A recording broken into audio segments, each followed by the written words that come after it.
Hey, good afternoon. How y'all doing? It is Red Beard. It is a damn fine day to talk about a book, and we are here for a book review. And today we're going to talk about Beneath the Jack-o'-lantern Sky: Tales of Sweet Hollow by Tyler James and from Weird House Press. This is my second Tyler James read, having done a very short novella that he put out called Gator House. I enjoyed this book, and I'll be honest with you, I was probably at 3 stars just as an overall feeling after reading the book. Now, I do this thing called Shorts on Shorts. You may be aware of that, and I like to do 3 books at once, and so it takes me a very long time to get through a short story collection. I might have to reevaluate the way I do things because I started this in the month of October. I mean, it screams Halloween, and while not every story in the book is Halloween based, the town of Sweet Hollow definitely kind of is. Definitely kind of. That doesn't really work, does it? Definitely is. And there are some very Halloween themed stories in here. Not all of them, but so, it's kind of shitty that I didn't really finish this up until I think late November. But anyway, that's kind of the way it rolls with me. So, but what I was saying is I was probably at 3 stars. I mean, I read multiple short story collections at once, so they're all the time being held up against each other. But when I went back today and kind of perused my shorts on shorts to pick my top 4 stories, I realized, number one, first of all, how I didn't dislike a single story in the book. Not a single one. Some of them were funner. Some of them were more serious. Some of them had a YA feel. Some of them were really, adult horror type stuff. But I had a hard time picking my top 4, and I realized that I didn't dislike any, and the ones that I liked, I really liked. And I picked 4, but there's 6 or 7 in here that I really liked. So I'm at 4 stars. I'm going to give the book 4 stars. Really liked it. First of all, Weird House Press, shout out. They are making a phenomenal product. I don't know if you follow them, but you should. They are putting out really nice, trade paperback style books, but they also do limited signed hardcovers as well, which I really like. So, again, this is a collection of stories that take place in this fictional town of Sweet Hollow. I love that type of thing. I love when an author takes us, creates a fictional town and takes us back there over and over again. I mean, again, I am 46 years old. I started on Stephen King. I mean, I hit him young when, I don't know if 10, 12 books were out or whatever, but, Castle Rock, Derry, so I loved that at a young age. I mean, I remember looking up and kind of being depressed, finding that those towns didn't actually exist. But recently, that's been going on forever, right? Lovecraft's Arkham. Recently, books I've read, Alan Baxter did this with The Gulp, a town in Australia.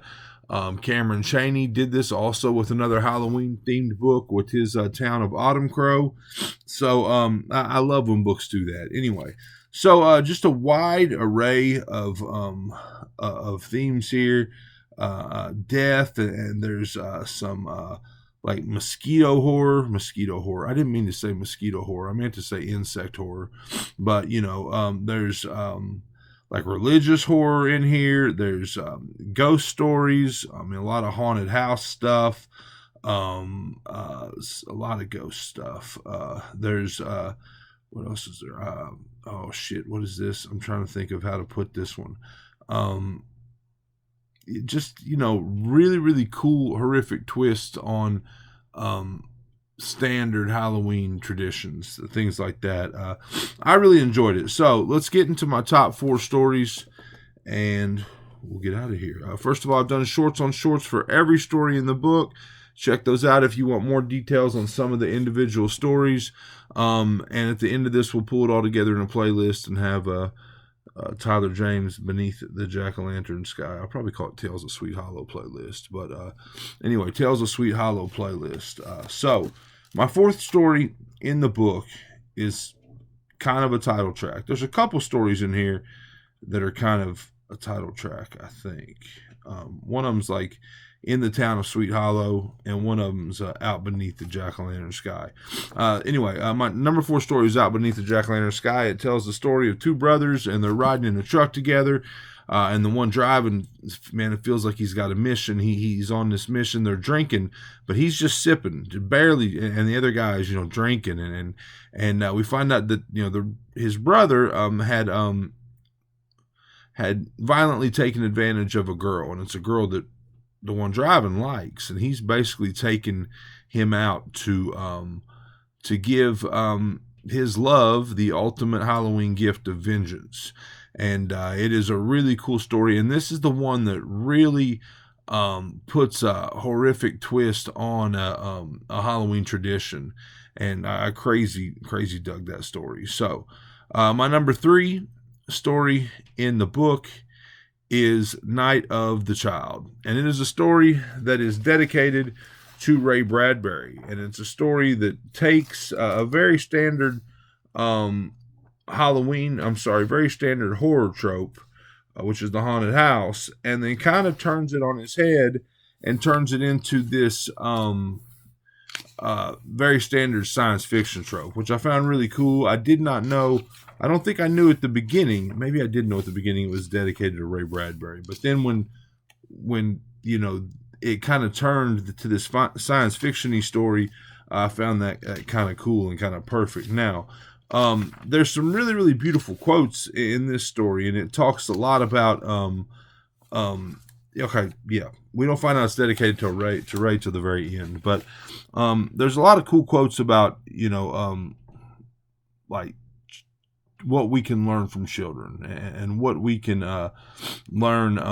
The children have this ability to marvel that sometimes we lose as adults, and there's a line in here, and I don't think I can find it, but it said something to the effect of, one of the things that the future was, the future was learning how to get that back, how to get that back from children, and it said something to the effect of, now our final frontier is not space or time or technology, but a philosophy, how to deem this life worth living. I found that cool. I mean, I really, really enjoyed the story and the Bradbury-esque stuff, and the I guess the underlying meaning to things. I thought that was cool. So my number 2 story in the book is I'm going to see if I can get this title right, because I don't think I have the title written exactly correct on my little sheet of paper here. I think it's The Haunted House Mystery Bank, but it's, The Haunted House Mystery Bank. Okay. And this one is about this, think of this antique tin toy, this antique bank that looks like a haunted house, and this old man's had it his whole life, has it in his little curio shop, and passes it down to this girl. It's time for him to move on, time for him to part ways with this thing. And she gets it, she takes it home. It's, you put a little coin on the doorstep, and this creepy hand reaches out and grabs the coin and pulls it back in. But this thing is real. It's a real haunted house, and it expects payment every day. So if you don't give it some sort of a payment, some sort of a coin every single day, then it kind of takes what it wants. And it's a really, really I haven't read a better Halloween story in a while. I'm not going to say it's my top 5. I don't know, but I haven't read a better Halloween story in a while than The Haunted House Mystery Bank. All right, my number 1 story in the book is If Fish Could Scream. I really like this story. It's about a man that goes out fishing, and he's an older man. He's aging. He loves fishing. He's got a heart issue. He's supposed to be taking pills, but his pills don't mix well with the beer, and he really wants to have another beer. So he drinks another beer, puts his second round of heart medicine off for the day, and he catches this big ass fish, a big fish, and he used to would have just been able to pull it right up in the boat, right? And but he's aging and struggles with it. Struggles with this fish for a while. Gets it up in the boat. It's this big 50-pound pike, just a monster of a fish, and boom, he falls out right there in the boat, face to face, eye to eye with this beady-eyed fish, and he dies of a heart attack. And we find out that his soul somehow miraculously enters the fish. So, some other people on the lake find him. He's rushed off to the hospital. The fish is thrown back into the water, and he's now living a second life as a fish. And he, goes from being this normal, guy to this literal big fish in a small pond. He's kind of the king of this place. I mean, he's a big 50-pound pike in this, lake. But what I really enjoyed was the circular quality of the story.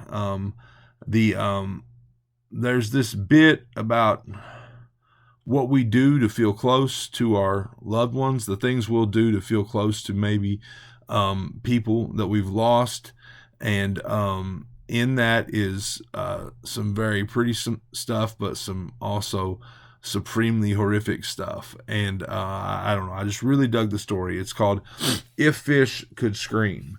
So that's it. That's my top 4 from the book. I liked it quite a bit, and I liked it more than again, I finished this in November. I'm just now getting around to reviewing it. I find it a lot of times I'll finish a book and I'll sit with it, but I'll come straight here and talk to you about it after a day or so. With these, I've got to go back and kind of refresh myself on each story, which is really the reason I do the shorts on shorts, because it's easy for me just to kind of click through some videos and be like, I remember that one's definitely a top 4 candidate, and that one ain't, and kind of go through it. But it takes me a while to get back to it and do that. So it's why, I'm reviewing this book probably 2 weeks or so after I finished it. But I really liked it. I'm giving it 4 stars. It is Beneath the Jack-o'-lantern Sky, Tales of Sweet Hollow by Tylor James by Weird House Press. You got to check out Weird House Press products and check out Tylor James. This is Well-Read Beard. I hope you enjoyed it.